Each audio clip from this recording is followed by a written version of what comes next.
Hey guys, it's Ryan. I'm back with another episode of Wife Life. I'm coming to you from the middle of allergy season. Are my eyes red?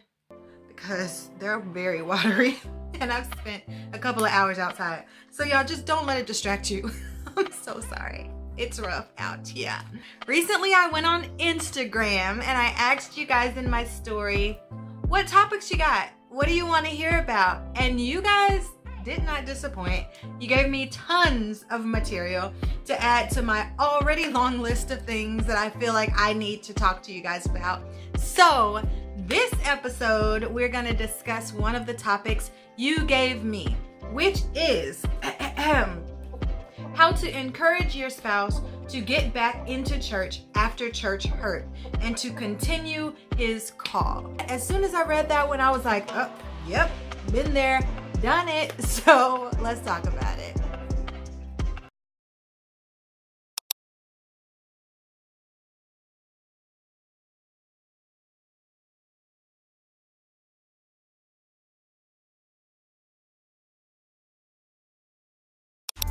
I will trust your love.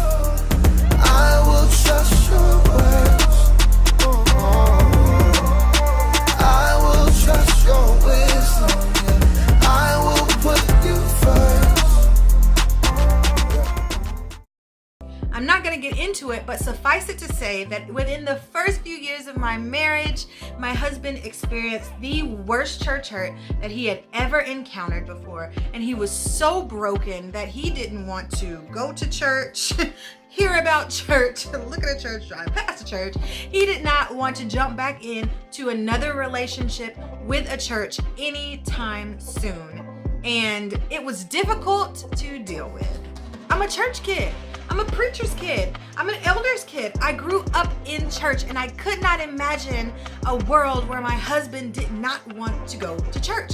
So as soon as he experienced that hurt, I was there to comfort him. But when he started talking about how he was no longer interested and didn't want to go to church because he was so hurt, I immediately came into like the defensive mode of like, defend the church at all costs, stand together. I don't know. I panicked in my head because I thought, okay, you're taking to the extreme. Like, no, we're not leaving church. We love church. It scared me because what does that look like? I had the dream of me and my husband and my kids. We take up the whole pew and everybody knows, oh, that's the trailer pew. And if a visitor goes and sits in that pew, people are gonna say, I mean, obviously we're gonna sit in another pew because we're not those type of people, but I just wanted people to know that that's where the trailers sit.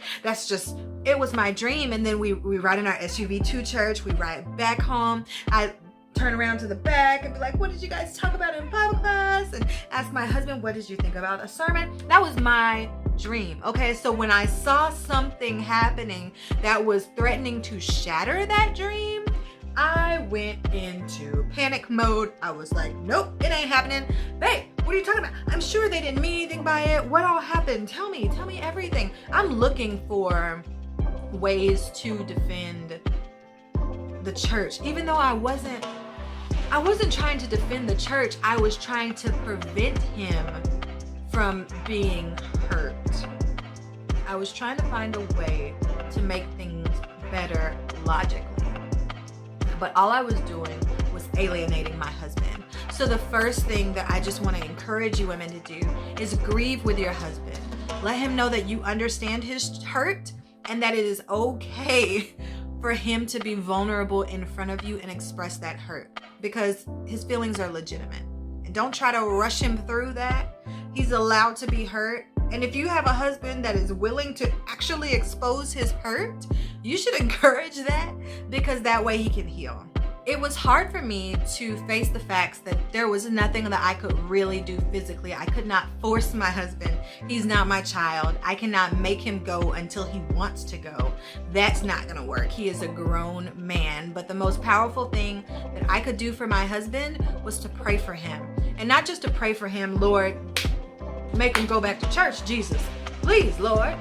But to pray that his joy be restored. And joy is one of those things where even if stuff is difficult, even if it's stressful, even if you get annoyed sometimes, you're still doing it. Even though you may go through things, joy sustains you and you are content and happy because you're saying, God, your will be done and not mine. And when someone experiences something like church hurt or rejection in church or burnout, joy goes. It's one of the last things to go. It's one of the hardest things to get back. So the prayer should be, God, help to restore the joy that my husband had, the joy of his salvation, the joy of the work, the joy of his purpose. I also tried to encourage Jonathan to stay connected to the people that he cared about and that he did life with in church, like his Christian friends. Even if it's not people from that particular congregation, but as long as he's staying connected with folks, that goes a long way and helps them to not be able to stray completely, because it gets comfortable. I'm not gonna lie. Have you guys ever gone like a month or so without going to church? I stopped going for a nice piece of time, and the first couple of weeks it bothered me. I was like, I'm missing something. I can't believe I missed church. But after a while, it was like, this is what I'm not saying. I think I need to be clear. Do not try to stage an intervention. If you guys don't have Bible studies at your house, please do not call all the King's horsemen and all the King's men to try to put your husband back together again. All you're doing is backing your husband into a corner, and he's probably gonna run the other way. Not unless this is something that your husband has asked for. If he's asked for it, then fine. But there are other ways to go about it. Now, you can call up some people that your husband respects and ask them to reach out to your husband in a natural way, though.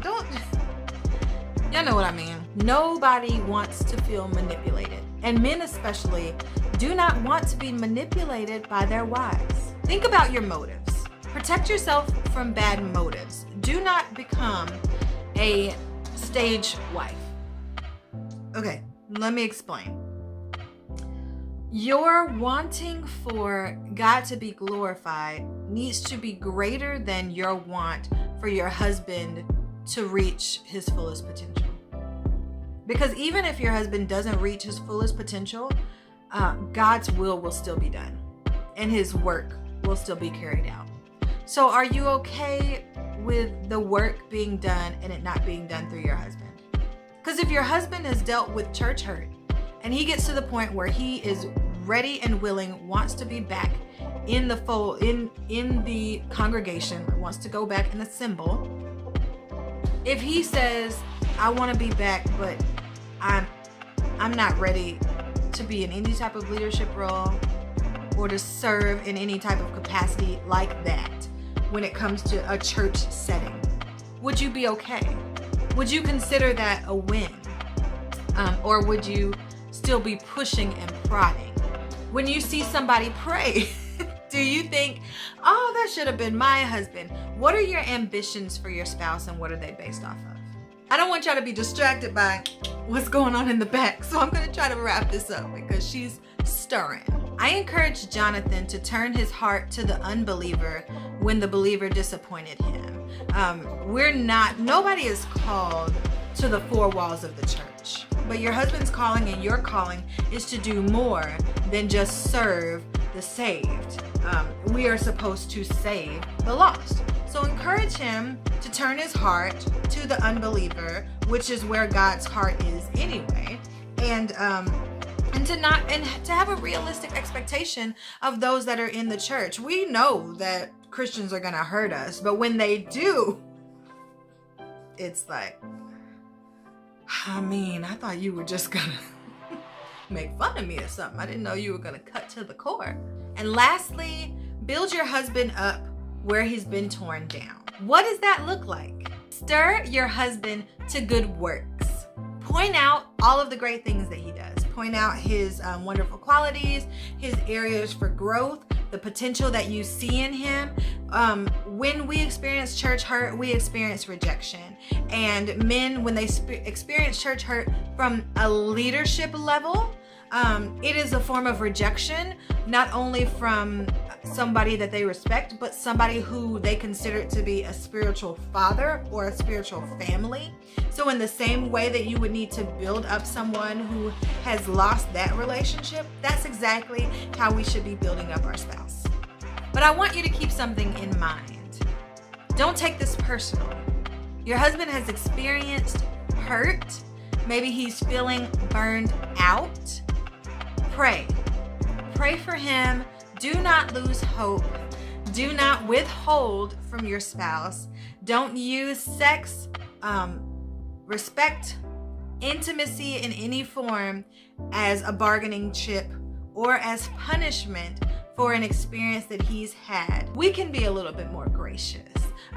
Don't lose respect for this guy, whatever you do. And the fact that I'm not speaking to the person that wrote this, because even the fact that they acknowledge that their husband has a call and they want their husband to continue in that call just shows that, girl, you got faith in this man.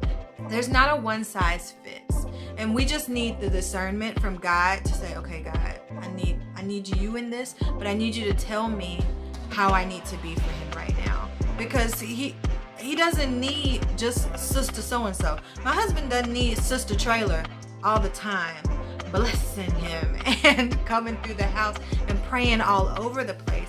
That's not always what he needs. When he needs something like that, when he needs me to be a priest, I can do that.